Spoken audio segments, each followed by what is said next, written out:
Grabando. Ahí está. Bienvenidos a una nueva edición de cómo hacer que las máquinas se rebelen en 30 años. Comentarios administrativos. El enunciado, sí, ya igual lo mandamos por el channel del Slack, pero lo decimos de vuelta. El enunciado del TP parte 2 ya está subida. Como dijo Juan, preste la atención al enunciado, porque ahí explica el formato de entrega, cómo tienen que estar los notebooks separaditos, cómo tienen que estar las predicciones del modelo.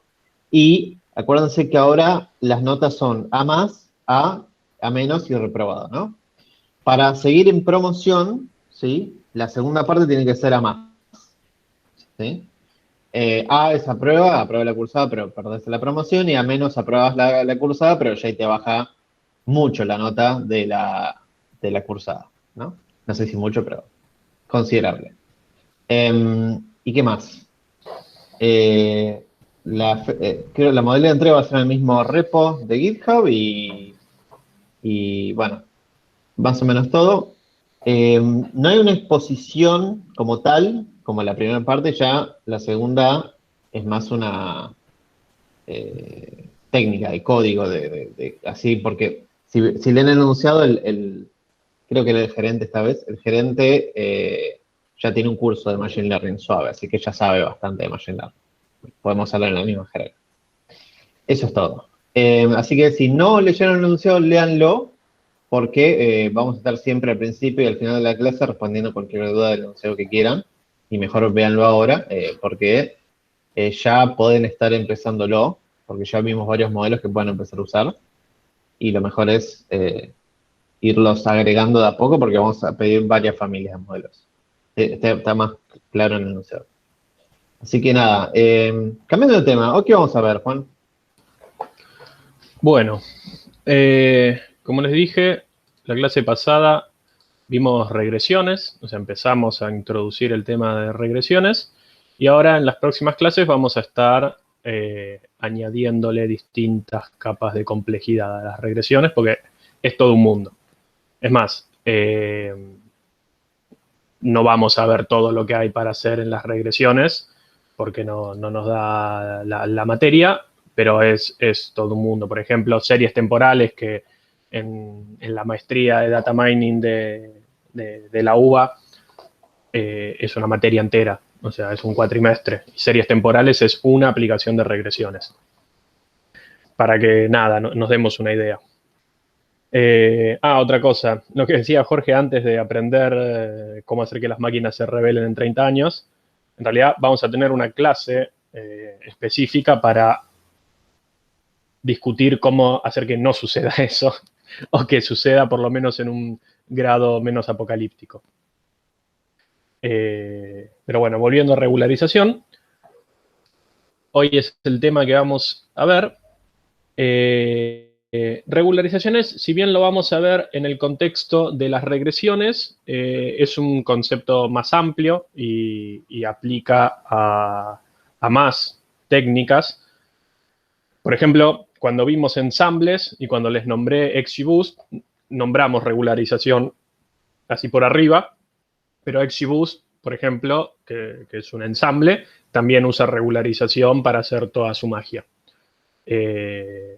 Y es más, creo que es un concepto de la matemática en general, no es solo del machine learning. Así que presten la atención porque es muy útil y de por sí, una vez que veamos esto, hacer regresiones sin regularizar no va a tener sentido. Así que comencemos. Vamos a estar viendo 3 técnicas de regularización. Hay más, estas son las clásicas, las más populares. De nuevo, vuelvo a decir, no se queden con lo que es más popular o más famoso, porque como saben, la fama puede ser algo simplemente casual, que una cosa sea famosa y otra no. Y además muchas veces lo que no es famoso esconde magia también. Así que si les interesa alguno de estos temas, profundicen por su cuenta, no tanto en lo que nosotros nombramos como lo más popular, sino también en las técnicas que están por todos lados, porque si buscan van a ver todo lo que hay, pero que tal vez no es tan famoso. Pero bueno, comencemos. El termo en el medio. Bueno, ¿para qué es que nos sirven las regularizaciones? Un poco lo charlamos la clase pasada, pero las regresiones, así por sí solas, tienen un problema de varianza. Si nosotros, no sé, aumentamos mucho el grado de los polinomios, uno de ustedes mencionó el fenómeno, ahora no me acuerdo el nombre, oscilación de Runge, algo así era, pero es que empieza a pasar eso que el modelo overfitea de una forma ya sin sentido. Entonces, lo que tenemos que hacer es aplicar técnicas que frenen el overfit, la varianza de las regresiones, ¿sí? Y para eso es que vamos a presentar las regularizaciones. Lo que hacen es también controlar el desbalance entre el número de observaciones y el número de variables. O sea, muchas veces nos pasa que tenemos más features que observaciones, o no tenemos las suficientes observaciones para todos los features que tenemos. Entonces, la regularización, ahora lo vamos a ver, también nos sirve como técnica para selección. ¿Se acuerdan cuando vimos Feature Engineering? Vimos que una de las ramas de la ingeniería de feature es la selección de features. Bueno, una de las técnicas que vamos a ver de regularización hoy sirve para hacer selección de features en el mundo de las regresiones. O sea, regularizamos tanto nuestros modelos que lo que hace es eliminarnos algunas variables y lo que nos dice es, bueno, estas variables podrían descartarse. Entonces, también sirve para eso, regularizar. Bueno, ¿qué es lo que acabo de decir esto? Bueno, la variabilidad muchas veces es producto de multicolinealidad. ¿Qué es la multicolinealidad? Es cuando tenemos dos variables o más correlacionadas en nuestro set de datos, ¿no? Por ejemplo, un ejemplo clásico es, me interesa medir la temperatura porque, no sé, quiero predecir algún fenómeno meteorológico, y en mi dataset tengo la temperatura en grados Celsius y la temperatura en grados Fahrenheit. Bueno, esos dos features están muy correlacionados. Tan correlacionados que prácticamente es lo mismo. Porque Fahrenheit es como que mueve la escala de Celsius y no sé si hace alguna cosita más, pero es una conversión lineal. Por lo tanto, me dice lo mismo esos dos features. También hay otros casos en los que están correlacionados, pero no me dicen exactamente lo mismo. Un caso de eso puede ser, por ejemplo, tamaño de la casa en metros cuadrados y cantidad de ambientes de la casa.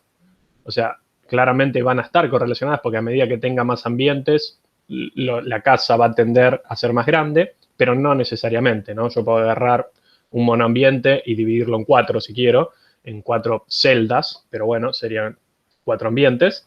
Y bueno, entonces, si bien los ambientes me dan un poco de información del tamaño, no me dan solo eso, me dan más información. Entonces ahí tengo una situación de multicolinealidad, pero un poquito más débil. Y la regularización justamente lo que hace es decirme cuán importante va a ser cada variable, ¿sí? Entonces, por ejemplo, si yo tengo grados Celsius y Fahrenheit y yo regularizo mi modelo, me va a decir, bueno, quédate con uno de los dos. Y si tengo una multicolinealidad un poquito más débil, como cantidad de ambientes y tamaño de la casa, me va a decir, bueno, dale importancia al tamaño de la casa y a la cantidad de ambientes dale menos, pero tampoco la ignores, ¿sí? Para eso sirve Rich, que es otra de las técnicas que vamos a ver. O sea, en vez de hacer selección de feature y eliminar uno, tiene también el poder de decirme, bueno, más que eliminar, dale menos importancia, pero no lo dejes de mirar porque algo te dice.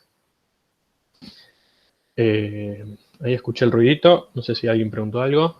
Sí, te leo. Dale. Robinson preguntó, perdón, ¿podría repetir cuáles serían las contras de la multicolinealidad? ¿Tiene que ver con la alta dimensionalidad de los datos? Sí. O sea, por un lado, tener multicolinealidad te genera un problema de dimensionalidad porque te agrega más features que no querés, pero más que eso, el problema es que hace que tu modelo pueda overfitearse más fácilmente. ¿Por qué? Porque vos le estás diciendo a tu modelo que mire dos cosas que son lo mismo. Entonces, es como que a un mismo fenómeno le estás dando el doble de importancia. Y, por ejemplo, volvamos a la temperatura. Vos, en tu set de datos, tenés temperatura Fahrenheit y Celsius, y tu modelo le va a asignar una importancia a eso a la hora de predecir. Ahora, si lo entiende como dos cosas distintas, cuando en realidad están correlacionadas, el modelo tiende o tiene más facilidad todavía a overfitear. O sea, las regresiones de por sí tienen probabilidad de overfitear. Si vos además tenés multicolinealidad, más todavía puede overfitear. ¿Sí? Nada, pregunten todo lo que les parezca, porque sobre todo la práctica, es más, prepárense para preguntar o para hablar, porque sobre todo la práctica vamos a hacerla bastante más participativa de lo que veníamos haciendo. Y bueno, y todo esto pregunten lo que quieran porque hay tiempo. Bueno, como también venimos hablando desde que empezó la materia, la varianza y el sesgo tienen un trade-off. A medida que yo reduzca uno, voy a aumentar el otro. En menor o mayor medida, pero siempre son como que están peleándose entre sí, ¿no? Entonces, si yo reduzco la varianza porque hago que se le dé menos importancia a los features y que mi modelo tenga supuestos, como por ejemplo, no mires tal cosa, estoy aumentando el sesgo. Y cuando aumento el sesgo, tengo error de sesgo. Entonces, mi regularización va a ayudarme con mi problema de varianza, pero tengo que tener cuidado de que no me genere un problema de sesgo, como venimos viendo a lo largo de toda la materia que sucede lamentablemente en este mundo. Y para aplicar las técnicas de regularización que vamos a ver, es necesario que antes estandaricemos las variables.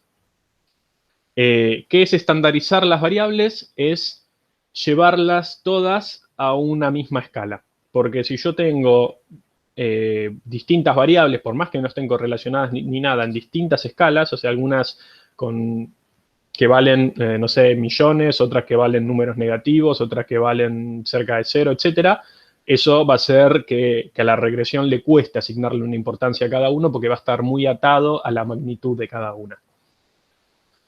Cuando no necesariamente la magnitud es algo que me diga, que sea el indicador. No es la magnitud de mis variables lo que le da relación o correlación a lo que yo quiero predecir, sino es el valor en sí, el valor relativo que tienen. Entonces, ¿cómo es que tengo que estandarizar antes de regularizar? Es un cálculo muy sencillo que usa un poquito de estadística, pero nada del otro mundo. Usa la media y el desvío estándar, que es lo que venimos mencionando también desde hace rato en la materia. La media, acuérdense, es el promedio de mi muestra. O sea, yo tengo un feature altura, la media es 1,70, porque tengo algunos de 2 metros y otros de 1,50 m. Y el desvío estándar es donde está el 80% de mis datos o 75%. O sea, la media más menos cuánto tengo la mayoría de mis datos. Con esas dos métricas sencillas que se calculan en base a mi muestra, lo que hago es a cada instancia le resto la media y lo divido por el desvío estándar. Esto que ven acá. O sea, yo tengo mi feature original X para una instancia Y, y lo que hago es le resto la media de este feature en mi dataset y lo divido por el desvío estándar. Eso me da un nuevo valor para mi feature X, que es Z, y que la propiedad que tiene es que va a estar con la media cercana a 0 y con un desvío estándar de 1. O sea, hace que todas mis variables vayan a esa escala, ¿sí? Y de nuevo, eso no quita no le quita a cada feature la informatividad, lo importante, lo que correlaciona con la variable target. Porque no es la magnitud lo que correlaciona, es los valores relativos que toma, ¿ok? Entonces, esta estandarización hace que mi regresión, al calcular los pesos para cada feature, no se vea sesgada por las magnitudes y no dé importancia por eso a cada feature, sino justamente por la importancia que tiene cada feature a la hora de predecir.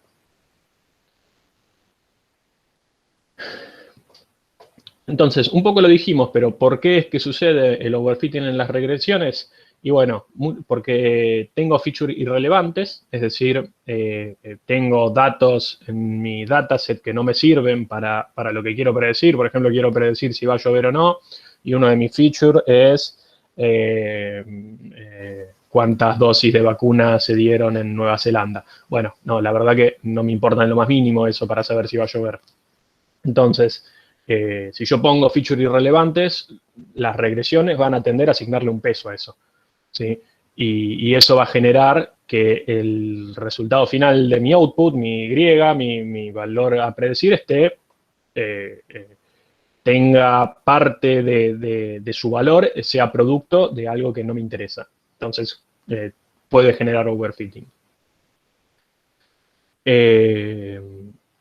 Bueno, como les dije, la regresión va a asignar un coeficiente más allá de si es ruido, información o lo que sea.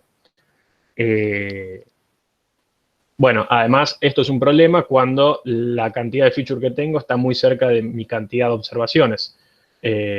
Porque entonces va a ser muy fácil que mi modelo overfitee, porque ¿qué va a hacer?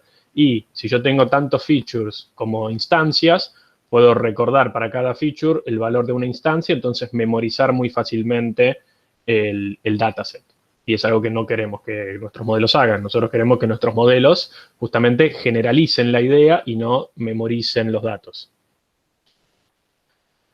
Bueno, feature correlacionados, lo que hablamos de multicolinealidad. Las estimaciones, además, cuando yo hago mínimos cuadrados, que es la forma en la que hablamos la clase pasada, que se calculan los betas, ya tienen un supuesto de que los términos son independientes. Es decir, que no hay multicolinealidad. Porque ya saben que si hay multicolinealidad va a estar todo mal. Entonces, de por sí, dicen, bueno, vos querés calcular tus betas mediante cuadrados mínimos, bueno, si vos vas a hacer eso, te digo, suponé o decime o asegúrame que los términos son independientes y que no están correlacionados. Entonces, para respetar los supuestos a través del cual calculamos los betas, necesitamos también que los features no estén correlacionados o estén lo menos posible. De nuevo, si esto no es así, también aparece nuestro amigo error de varianza. Y bueno, si tenemos coeficientes muy grandes, es decir, si nosotros no escalamos nuestros datos y tenemos algunos que están en la escala de millones o en la escala de 0, o sea, tengo muchas diferencias entre las escalas de cada uno de mis features,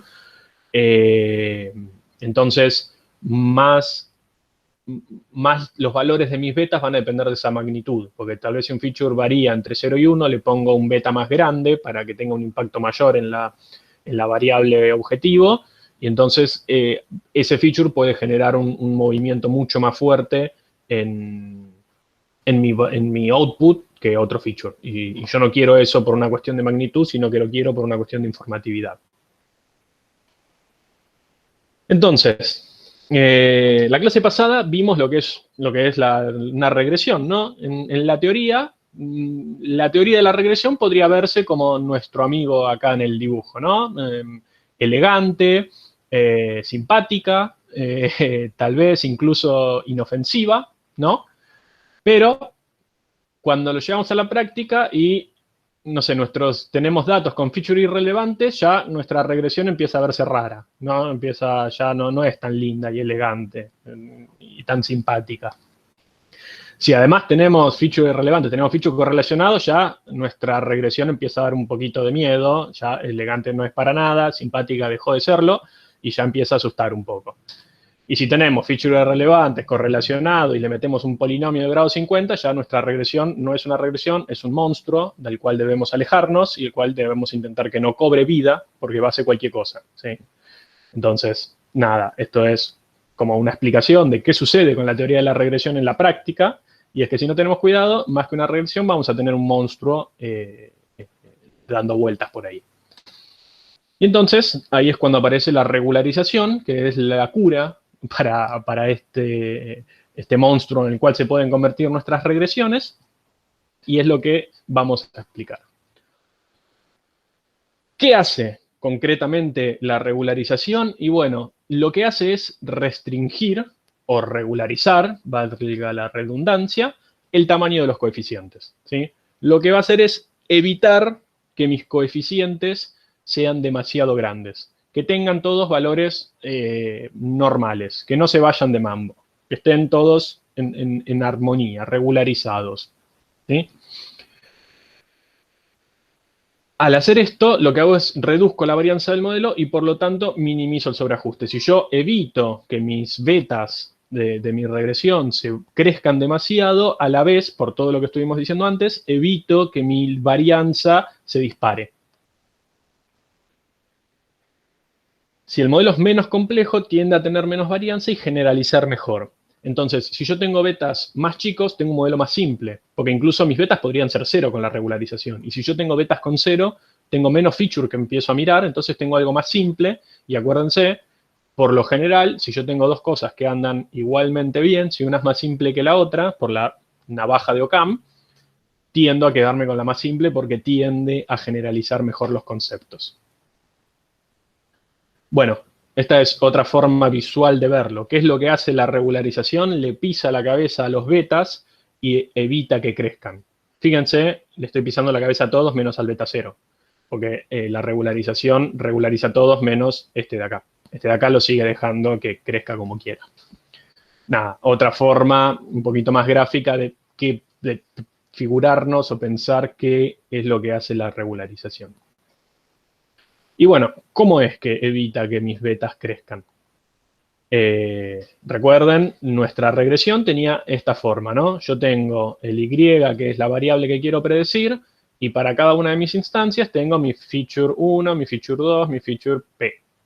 Y lo que hace la regresión es asignarle un peso por el cual va a multiplicar a cada uno de mis features, y todo esto sumado más mi beta 0 me va a dar el resultado final, ¿sí?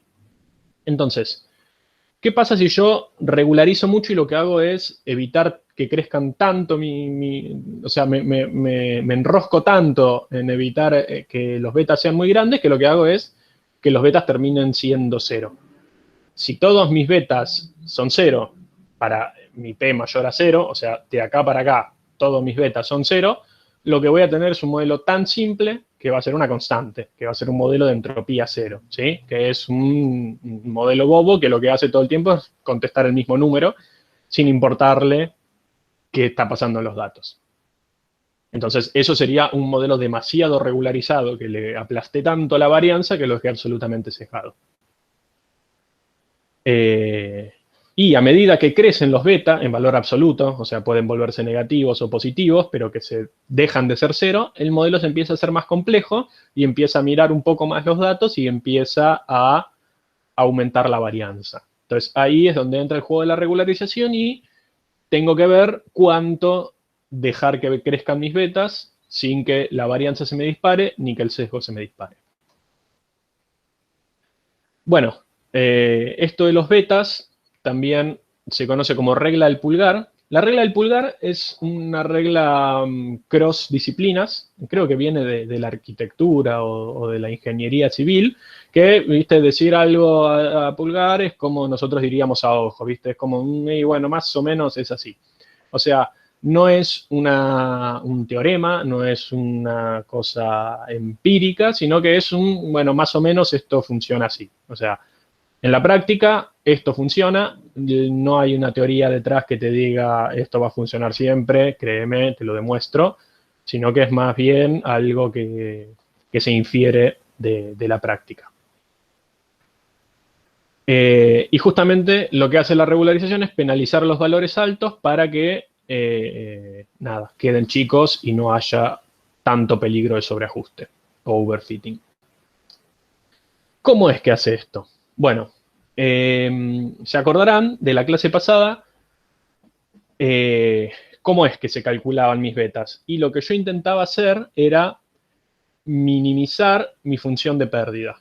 ¿Sí? Yo tenía una función de pérdida y lo que quería hacer era encontrar el punto en el cual esa función era mínima. ¿Qué era la función de pérdida? Era el error, ¿no? ¿Cuánto se equivoca mi regresión? ¿Cómo se calculaba? Con este término de acá, ¿sí? nuestra función de pérdida, que se llamaba RCS, hasta la clase pasada era esto de acá. ¿Qué es? Es el valor real de lo que yo quiero predecir, menos el valor que mi modelo estimó, al cuadrado, todo eso sumado por todas las instancias que predije. O sea, ¿cuánto le pifié al cuadrado? Ahora, lo que hace la regularización es agregarle este nuevo término de acá, que lo que hace, justamente, fíjense, ¿qué es lo que tiene este término acá? A ver, los chirimbolos matemáticos a veces asustan, pero nada, es por una cuestión de generalización, ¿no? Que se usan estas letras griegas, pero en realidad la idea no es tan compleja. Yo lo que le estoy sumando acá es los valores de mis betas. O sea, este beta sub j de acá, sombrerito, son estos betas de acá, ¿sí? O sea, yo a mi función de pérdida la estoy haciendo crecer, le estoy sumando los valores de mis betas. O sea, fíjense que esto va de 1 a m. Entonces, lo que estoy haciendo es sumándole todos mis betas, lo estoy multiplicando acá por un lambda y lo estoy elevando a un q. Esto ahora vamos a ver para qué es, pero fíjense que este término de acá no es en función de mis features ni de mi variable objetivo, sino que es un término agregado en función de lo que yo quiero calcular. Entonces, ¿qué es lo que produzco al agregarle un término en función de los parámetros que estoy queriendo calcular? Y es que si mi modelo va a querer minimizar esta función, además de minimizar el error, estos valores van a tener que ser chicos. Porque si yo empiezo a tener betas de 100, 200, y no me importa qué beta le pongo, mi función de pérdida va a crecer y no va a ser mínima. Entonces, voy a tener que estar fijándome en no pifiarle mucho, pero a la vez fijándome en no tener betas demasiado grandes, ¿sí? Y entonces, ¿qué son estos Q y estos lambda? Este Q puede ser 1 o 2, lo que resulta en dos técnicas de regularización distintas. Si yo lo tengo elevado a la 1, o sea, el número en sí mismo en valor absoluto, se llama lazo, la regularización. Y si yo lo elevo al cuadrado, se llama Rich, ¿sí? Ahora vamos a ver cuál es la diferencia de cada uno, que parecería que un numerito no cambia mucho, pero cambia. Y después tengo mi lambda. ¿Qué es lo que hace mi lambda? Me dice justamente cuánto quiero regularizarlo, ¿sí? Si mi lambda valiese 0, todo este término se anula, y es lo mismo que no regularizar, porque no estoy agregándole ninguna penalización extra a mi función de pérdida. En cambio, si mi lambda tiende a infinito, lo que va a hacer es penalizar tanto mis betas que mi modelo va a terminar siendo una constante. ¿Por qué? Porque va a importar tanto más el peso de mis betas que cuánto le pifie ya no va a ser importante, sino que esto va a ser mucho más importante. Entonces, la mejor forma de minimizar toda esta función va a ser que mis betas valgan 0 y chau, ¿sí? Entonces, cuando yo vaya a regularizar, además de decidir qué método de regularización quiero usar, si Rich o lazo, además voy a tener que decirle cuánto poder de regularización le quiero meter, ¿sí? A través de mi lambda. O sea, estos lambdas y Q serían los hiperparámetros de mi regularización, ¿sí? Yo voy a hacer una regresión, además de ver a qué polinomio la quiero llevar y lo que sea, le voy a decir cuánto quiero regularizarla y cómo, a través de mi lambda y mi Q. Veamos ahora cuál es la diferencia entre Q sea 1 y 2. ¿Por qué es tan importante eso? Bueno, si es 2, o sea, si está elevado al cuadrado mi beta, se conoce como Rich. Rich tiene la particularidad de que, bueno, nada, el sesgo crece y la varianza decrece, eso es común a los dos, a medida que aumento mi lambda. Porque a medida que aumento mi lambda, regularizo más. Si regularizo más, penalizo más los valores de mis betas. Si penalizo los valores de mis betas, decrece la varianza y crece el sesgo, ¿sí? Una cosa importante, acá en la teoría, a esto que le decimos lambda, ese Caler le puso alfa. No sé por qué es esta desincronización entre ese Caler y la teoría, pero la verdad es que yo siempre lo estudié como lambda. Igual, nada, ¿no? Es una cuestión de notación, pero cuando vayamos a la práctica se va a llamar alfa y para que no les explote la cabeza. Bueno, otra cosa interesante de Rich es que existe un teorema que me dice que siempre hay un valor de lambda tal que mi mean square error con Rich es estrictamente menor a que si no usase Rich, ¿sí? O sea, ¿qué quiere decir esto? Que siempre va a ser mejor aplicar Rich. O sea, siempre mi mean square error va a existir un lambda tal que si yo aplico Rich con ese lambda va a ser mejor que si no hubiese regularizado, siempre. ¿Sí? Tiene fuerza de teorema, ¿sí? Es como un superpoder que tiene Rich dentro de este mundo. Bueno, nada, esto sería lo que vimos antes. O sea, ¿qué hace con la función de pérdida la regresión? Y bueno, busca los betas que minimizan esto, ¿sí? Esto de acá es lo que vimos antes, mi I real, y esto sería mi I estimado, porque la estimación la hace mediante esta cuentita, más mi penalización, que acá ya no hay un Q, sino que hay un cuadrado, porque esto es Rich. Hasta acá. Una pregunta que acaban de hacer, que hizo Joaquín Prada, dice, ¿hasta el que tiende a infinito es mejor? O sea, hasta digamos, el error con lambda que tiende a infinito. No. A ver, acá justo creo que acá lo explico mejor. No es que para cualquier lambda Rich va a ser mejor, sino que existe un lambda para el cual siempre va a ser mejor, ¿sí? O sea, no es que si yo aplico Rich a mi regresión, con cualquier lambda va a ser mejor. No, es que va a existir un lambda específico, concreto, que va a ser que aplicando Rich con ese lambda sea mejor, ¿sí? O sea, hablándolo en términos más de teorema, siempre existe un valor del parámetro de penalización, o sea, lambda, tal que mi mean square error de Rich es estrictamente menor. O sea, esto es lo bueno también, es estrictamente menor. O sea, no es menor igual, o sea, que puede que me dé lo mismo, sino que es estrictamente menor. O sea, va a ser un mínimo un poquitito mejor. Estrictamente menor que el mean square error de usando cuadrados mínimos sobre sin regularizar. Explicado así en forma de teorema sería así: existe un lambda distinto de cero, porque lo que lo hace distinto de cero es que estoy efectivamente regularizando, porque es verdad, yo también podría decir mi lambda es cero, entonces no regularizo, entonces es lo mismo. No, existe un lambda distinto de cero,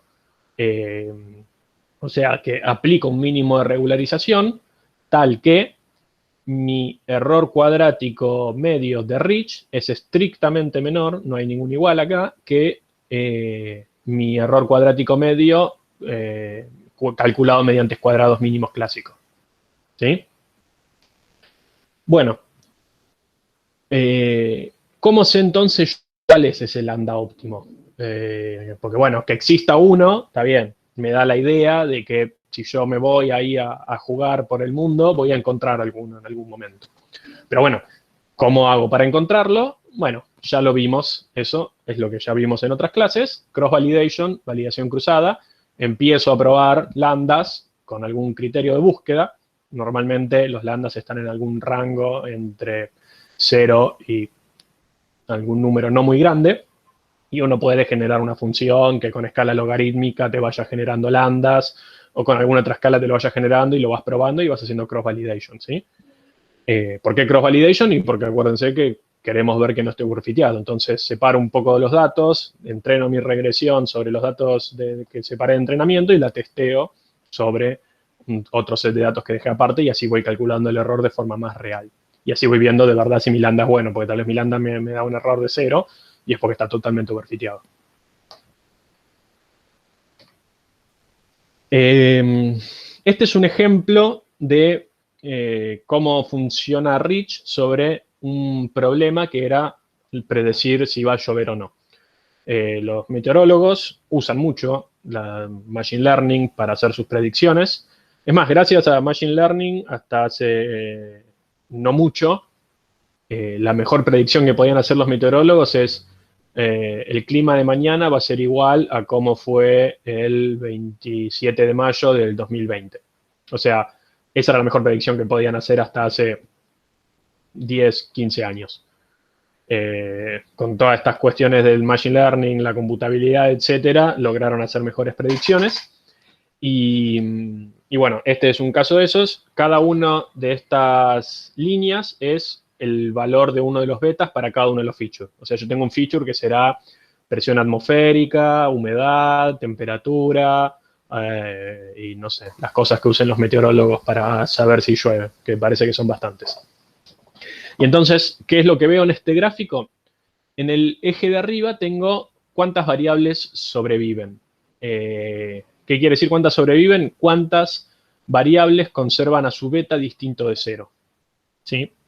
Y abajo lo que tengo es la evolución de lambda en escala logarítmica. O sea, cuánto regularizo. Si yo tengo un lambda muy chiquito, mi regularización va a ser muy chiquita, entonces puedo ver que los valores de mis betas para cada uno de mis features están dentro de un rango más o menos amplio, ¿sí? Ahora, a medida que yo empiezo a aumentar mi lambda, es decir, a medida que voy penalizando más los betas, a medida que le voy dando más poder a la regularización, ¡pum!, mis features empiezan, los betas de mi feature empiezan a bajar como loco. O sea, empiezo a restringirlos más y más, y los voy acercando a 0. A medida que le doy más fuerza a la restricción, que les piso la cabeza más fuerte a mis betas, todos, fíjense, en distintas velocidades. Hay algunos que van más rápido a 0. ¿Por qué van más rápido a 0? Porque son más fácilmente desechables, porque tienen menos influencia sobre mi output, entonces me es menos costoso eliminar esos que otros. Pero a la larga, si yo le doy mucha fuerza, todos van a ir acercándose a 0. Esta última parte de acercarse a 0 es importante, porque fíjense que si bien acá todos mis features parecen valer lo mismo, o sea, cada una de estas líneas es cómo evoluciona el valor de un beta. Supongan que este es el beta de temperatura. Con una regularización muy chiquita está en 0,8. Pero a medida que yo aumento la regularización, ese beta va bajando, 0,6, 0,4, 0,2 y con un log lambda de 2 o 4 está casi en 0. Pero no está en 0 absoluto. Porque fíjense que todavía me siguen sobreviviendo 17 variables, o sea, todas. Entonces, acá lo que estoy viendo es que por más que mis features bajaron como loco, no llegaron a 0. Obviamente, si yo el lambda lo hago crecer más y más y más, van a llegar a 0 en algún momento y voy a estar anulando features enteros. Y acá lo que tengo es, para el mismo problema y para habiendo aplicado Rich y para distintos valores de mi lambda, cómo evoluciona el error, ¿sí? O sea, acá tengo una métrica del error, no importa cuál es, pero a medida que crece esta métrica es que le estoy errando más, le estoy pifiando más. Y entonces lo que veo es que mi error, a medida que regularizo, si bien va creciendo de a poquito, yo puedo decir que en este intervalo de acá prácticamente no creció, y lo que puedo ver es que en ese intervalo de ahí cambiaron bastante mis features, no demasiado, pero regularicé bastante y mi error no cambió mucho. A ver, la forma de mi error podría ser otra, ¿no? Para este caso de la lluvia, siempre crece el error a medida que regularizo. Pero podría suceder que baje en un periodo, o sea, al principio de la regularización baje y después tal vez vuelva a subir porque me pasé de mambo con la regularización. Pero esta es una buena forma o una de las formas para decir, bueno, ¿con qué lambda me quedo? Acá veo que efectivamente al regularizar mis features, los betas de mis features decrecen, y acá veo, bueno, qué impacto tiene eso en mi regresión en general. Y bueno, veo eso, que acá más o menos se mantuvo, y acá, bueno, ya empieza a crecer mucho hasta, nada, estancarse acá. Vayamos a lazo ahora, que es la otra técnica de regularización que vimos, que es que en vez de elevar al cuadrado, tomo el módulo de los betas en la función de pérdida. O sea, es la misma función que Rich, pero no elevo al cuadrado. Esto lo que sí produce, a diferencia de lo que vimos recién, es que esta técnica de regularización puede llevar a cero mis betas, anulándolos por completo, mucho más fácil y mucho más rápido que Rich. ¿Por qué sucede eso? Veámoslo acá. Fíjense que mi término de regularización lo que hace es ahora sumar mis betas. Antes estaba sumando con Rich mis betas al cuadrado. Ahora, cuando mis betas son chiquitos, es decir, cuando son menores que 1, si yo lo elevo al cuadrado se vuelven más chiquitos todavía, ¿sí? De forma exponencial. Entonces, ¿qué es lo que sucede? Que a medida que en Rich, cuando yo achico mis betas y se vuelven menor a 1, esto pesa mucho menos. ¿Por qué? Porque supongan que mi beta es 0,5. Si yo lo elevo al cuadrado, me queda 0,025. Entonces, le estoy dando menos importancia que con Lasso. Yo al no elevar al cuadrado, si mi beta vale 0,5, acá en la sumatoria va a valer 0,5 y punto. Entonces, al no elevar al cuadrado, hace que el peso de mis betas tenga más influencia en la función de pérdida y que, por lo tanto, le dé más importancia a penalizar los betas, mi modelo, al calcularlos que al pifie. ¿Se entiende? Lo importante de esto, más allá de la matemática del por qué sucede, es que entiendan que Lasso es más poderoso y tiene un efecto más fuerte sobre mis betas, llegando a anularlos, mientras que a Rich les cuesta más. O sea, Lasso es como más ansioso, como este saquémoslo, así. Mientras que Rich es, bueno, no sé, tal vez puede servir este feature, dejémoslo ahí, no lo anulemos, como para intentar humanizar a mis modelos de regularización. Bueno, Lasso, al eliminarme tan fácilmente mis features, al tener esta tendencia ansiosa de sacarse features de encima, suele usarse también como método de selección de variables. De nuevo, selección de variables ya lo vimos en la clase de ingeniería de features, pero acá les estoy presentando una nueva forma de seleccionar variables, que es regularizando con Lasso.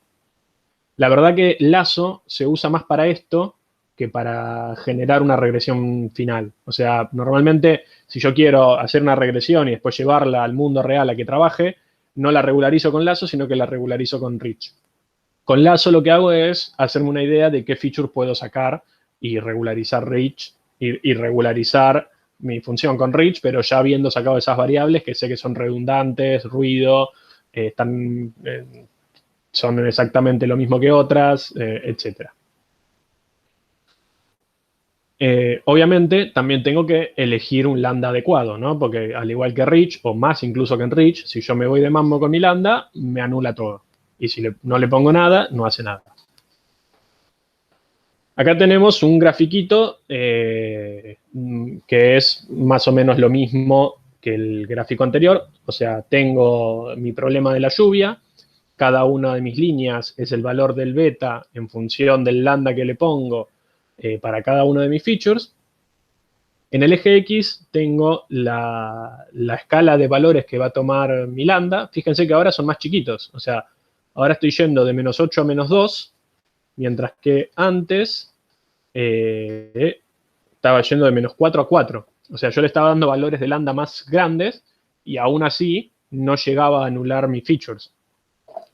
En cambio, para Lasso, tengo que probar con valores más chiquitos porque fíjense que me los lleva a 0. O sea, veamos, por ejemplo, este verde de acá. Supónganse que es la presión atmosférica. Podemos ver que a medida que voy regularizando, va así como bajando despacito, pero acá de repente bajó de golpe y ¡pum! Se anuló. Y acá es 0. O sea, fíjense que ahora sí cambia esto. Esto era la cantidad de features con las que se queda. O sea, la cantidad de betas distintos de 0. Fíjense que a medida que voy aumentando el lambda, ya no son todos 17 como en Rich. O sea, efectivamente empieza a anular. O sea, acá entre -8 y -7 me anuló 1. Acá entre -7 y -6 me anuló otro. Acá me anuló 5. Acá me anuló 3 más, y acá me dejó uno solo. Y acá ya, pum, anuló hasta ese. Fíjense que este de acá, que tal vez era el más importante, humedad, supongan que será, a la larga, si yo le suelto la cuerda a Lambda y dejo que use todo su poder de regularización, o no todo su poder, un poquitito, ¡pum!, me anuló todo, ¿sí? O sea, lo que me interesa que vean acá es la diferencia. Mientras que Rich era algo más suave, como iba bajando y nunca llegaba a cero, Lazo es como que está todo bien, ¡pum! Bueno, me cansaste, te saco este feature, te saco este feature. Es como más abrupto. Y nada, y logra esto del cero absoluto. Acá lo que tenemos es lo mismo que en Rich, o sea, cómo crece mi error en función de mi poder de regularización. Y acá lo que podemos ver es que el salto se vuelve más abrupto después de un rango un poquito más grande. O sea, acá tengo un rango más grande, por ejemplo, entre casi -8 y -5, en el cual el error se mantiene más o menos igual. Pero fíjense que la cantidad de variables no se mantuvo igual. O sea, ¿qué me está diciendo Lazo? Que yo de mis 17 variables originales podría quedarme con 10 y tendría un error prácticamente igual. Ahora, a partir de ahí, sí, bueno, también puedo borrarle un montón más y ya me fui de mambo con el error. Pero bueno, acá, mediante el cálculo del error en función de mi log lambda, puedo ir estimando cuál es un buen lambda para seleccionar, cuáles features son irrelevantes o poco importantes, etc. Bueno. Quiero hacer una pregunta igual para los chicos, para ver si se acuerdan. ¿Qué pasaba entonces cuando el método de regularización agarra y anula los lambda? ¿Cómo queda la regresión? Si se acuerdan.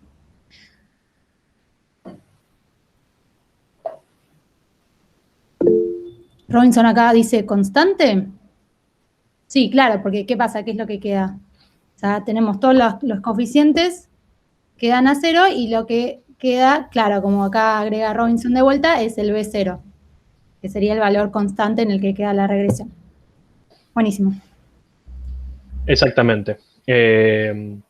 Recuerden, la regularización se enfoca en todos mis betas menos en el beta 0. ¿Sí? El beta 0 es el único que deja así a que lo calcule sin penalizarlo, porque suele ser el que me da la escala de mi función de mi variable objetivo. O sea, mi variable objetivo, supónganse que es ingresos anuales de una familia, y bueno, va a estar en los miles de pesos.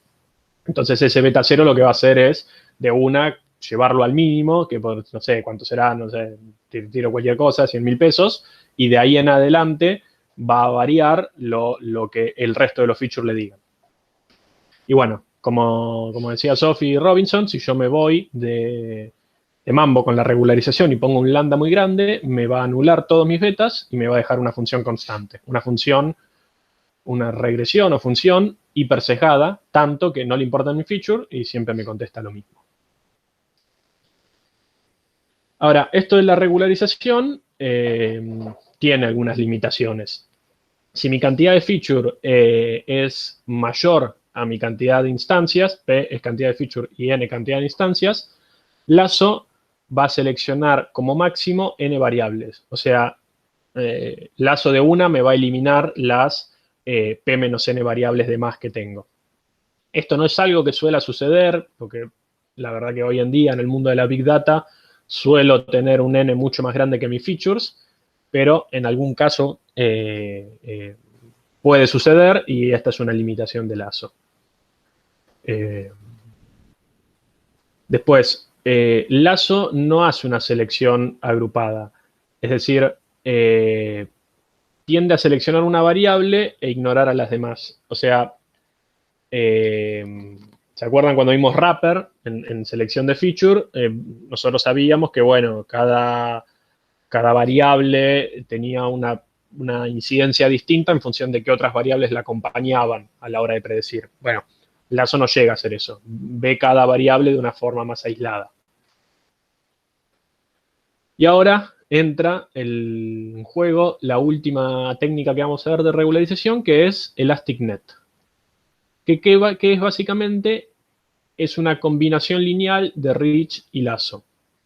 Lo que hace es crear un nuevo hiperparámetro. O sea, hasta ahora teníamos el hiperparámetro lambda y el hiperparámetro q, que q podríamos entender que no es un hiperparámetro si diferenciamos lazo y reach, pero lambda sí es un hiperparámetro que es el poder que le doy a mi regularización. Y ElasticNet me agrega otro parámetro más, que es alfa, que sería este de acá, que lo que hace es poner un poquito de penalización mediante lazo y un poquito de penalización mediante reach. ¿Cuánto poquito? Y bueno, si yo, por ejemplo, le pongo 0,5, me va a poner mitad de lazo y 0,5, 1 menos 0,5,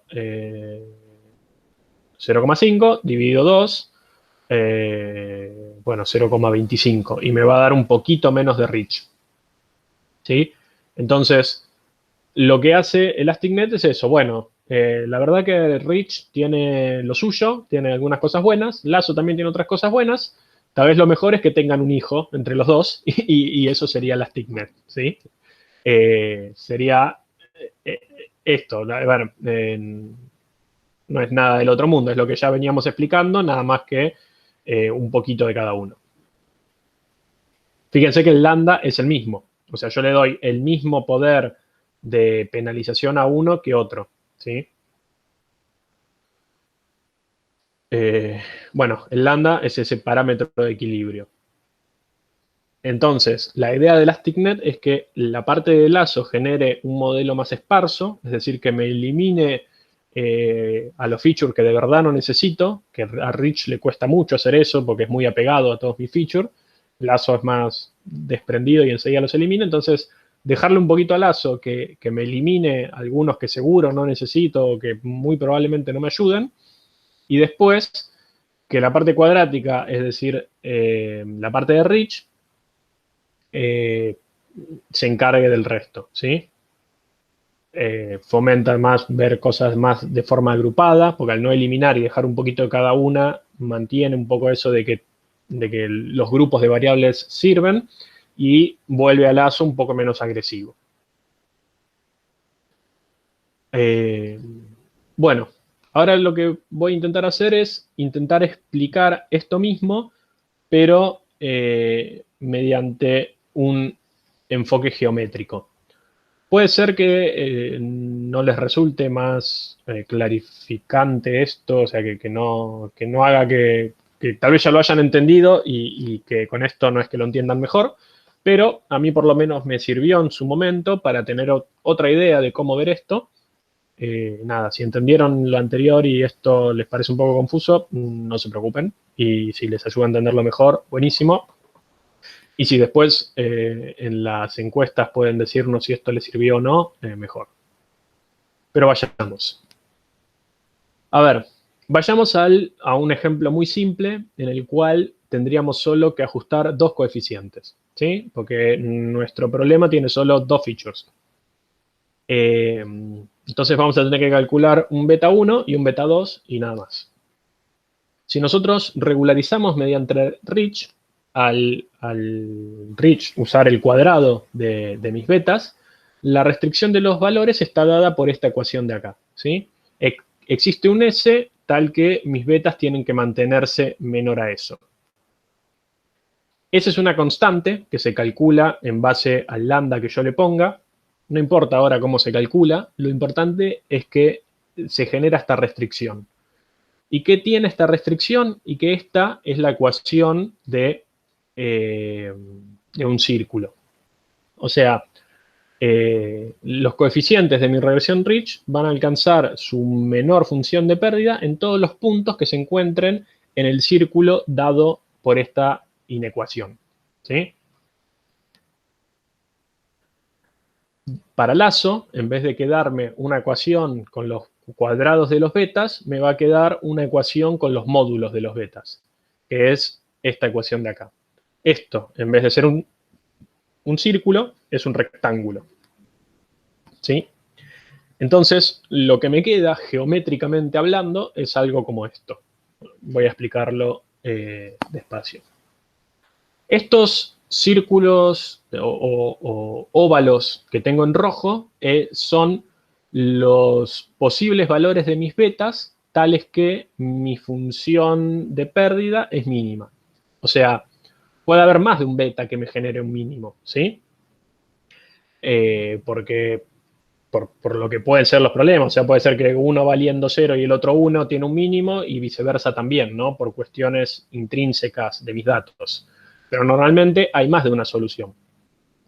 Ahora, yo al poner mis restricciones, lazo o reach, lo que les digo es, bueno, de todas estas posibles soluciones que tenés, van a tener que estar restringidas a las que estén, si es lazo, dentro de este rectángulo, y si es reach, dentro de este círculo.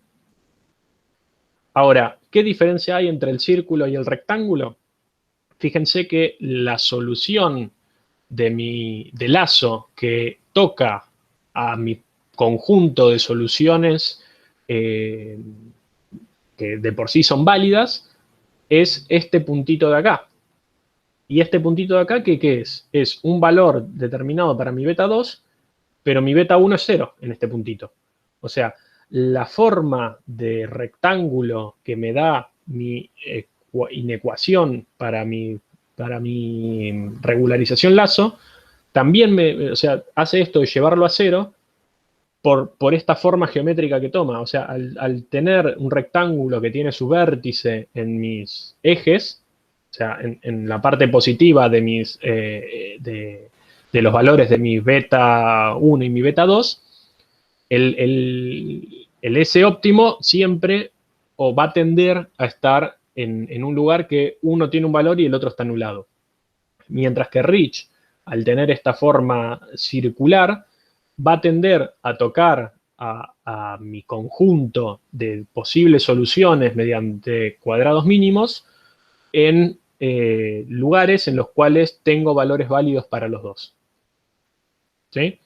A ver, pudieron haberlo entendido matemáticamente cuando les dije que un valor menor a 1 al elevarlo al cuadrado se va a 0 más cerca, pero no llega a 0, y lo que hace es que la penalización sea más chiquita, y al no elevarlo al cuadrado, mi penalización es más grande, entonces no le queda otra que llevarlo a 0 para que eso encuentre un mínimo. Y otra forma de verlo es esta forma geométrica.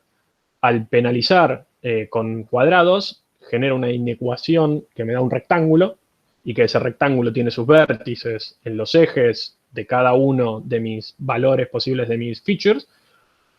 Y si lo hago mediante reach, me da un círculo que no tiene vértices, un círculo no tiene vértices, y que entonces, por la forma que el círculo va a tender a no anular a todos mis features y a siempre dejarme algún valor, por más chico que sea, a los otros. Bueno, y esto sería con ElasticNet, ¿no? O sea, el círculo es reach, el cuadrado es lazo y ElasticNet es esta cosa en el medio, que es como un cuadrado ovalado o como un círculo con vértices.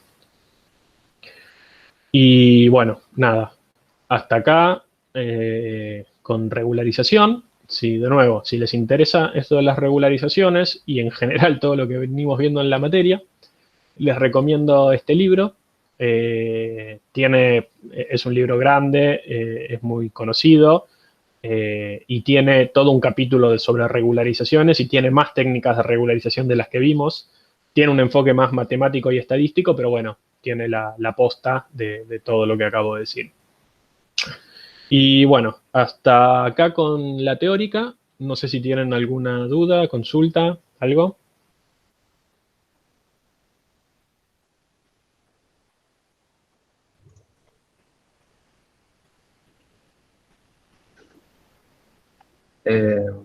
Bueno, si no hay dudas, corto la grabación y tomamos unos 10 minutitos para empezar y cuarto, si les parece. Obviamente cualquier duda que puedan tener de esta parte, la podemos seguir respondiendo en la práctica, porque Juan va a seguir prácticamente, él sigue también en la práctica, así que cualquier duda que tengan, le siguen preguntando a él, no se preocupen. Empezamos y cuarto, nos vemos.